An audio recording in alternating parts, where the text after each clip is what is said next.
Friends, நம்ம சேனலுக்கு இப்போ தான் நீங்கள் புதுசாக வரீங்கன்னா மறக்காமல் நம்ம சேனலை சப்ஸ்கிரைப் பண்ணிவிட்டு ஒரு லைக் ஒன்று போட்டுருங்க. சரி வாங்க, இப்போ நம்ம வீடியோக்குள்ளே போயிடலாம். நான் என்ன இப்போ பற்றி பேச போகிறேன்னு நீங்கள் ஃபோட்டோ பார்த்தோன்னே கண்டுபிடிச்சிருப்பீங்க. ஆமாம், நம்ம ஜனநாயகனோட செகண்ட் சிங்கிள் தான். அதில் அந்த லிரிக்ஸு இருக்குது பாருங்க, அது ரொம்பவே எனக்கு வந்து கூசம்ஸ் ஆயிடுச்சுங்க. அந்த வார்த்தை, அந்த வரியை பார்க்கும்போதே நம்ம நெஞ்சுக்குள்ளே ஒன்று தோணுது. இப்போ உங்களுக்கு போட்டு காட்டுறேன் பாருங்களேன். என்ன மாதிரி லைன் பாருங்க இது. அப்படியே ஒரு மாதிரி ஃபீல் ஆகிட்டேங்க. இதில் வந்து பார்த்தீங்கன்னா நம்ம அது வந்து நம்ம விவேக் சாருக்கு தான் ரொம்பவே நம்ம நன்றியை சொல்லணும்னு நினைக்கிறேன். ஏன்னா அவர் தான் நம்ம லிரிக்ஸ் எழுதிக்கிறாரு.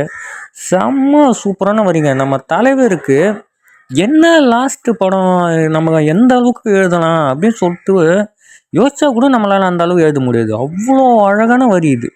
நம்ம ரசிகர்களுக்கும் சரி, நம்ம விஜய் அண்ணாவையும் அப்படியே ஒன்று சேர்க்குற அளவுக்கு இது ரொம்ப அப்படியே ஒரு மாதிரி அப்படியே இழுத்துச்சுன்னு சொல்லணும். இதை வந்து அந்த அளவுக்கு வந்து வரி வந்து ரொம்பவுமே சூப்பராக இருந்துச்சு. அது மட்டும் இல்லாமல் செகண்ட் சிங்கிள்னு இது சொல்ல முடியலங்க.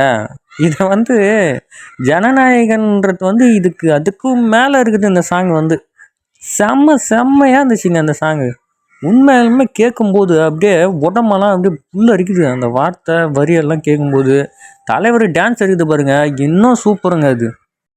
உங்களுக்கு எப்படி இருந்துச்சுன்னு மறக்காமல் நம்ம கமெண்ட் செக்ஷனில் கமெண்ட் பண்ணுங்கள். ஓகே பாய், அடுத்த வீடியோவில் பார்ப்போம். பாய்.